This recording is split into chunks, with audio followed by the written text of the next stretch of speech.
Welcome to the Learning Pines YouTube. We hope this video helps. You start by powering and positioning the Chromecast. Plug it into an available HDMI port and the supplied USB power. Once powered, switch the TV to that HDMI input and confirm the on-screen setup code. Make sure your phone or laptop is on the same Wi-Fi network you intend to use and have the network name and password ready. This saves time. If you see a firmware download, allow it. Updates ensure compatibility. Open the Google Home app and tap the Add Device button to discover your Chromecast. The app will scan and show the device code. Verify that matches the TV. Then assign a room and choose the Wi-Fi network. You may need to enter the password, so type carefully. Once you name the Chromecast, the app will push settings and any required updates. This can take a few minutes.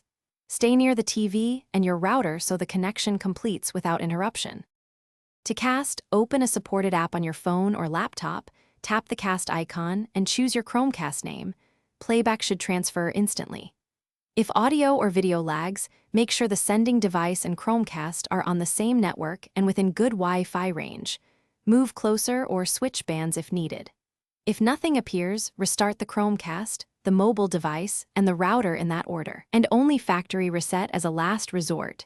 That clears settings, but solves persistent problems. Thanks for watching. Consider subscribing if we helped you.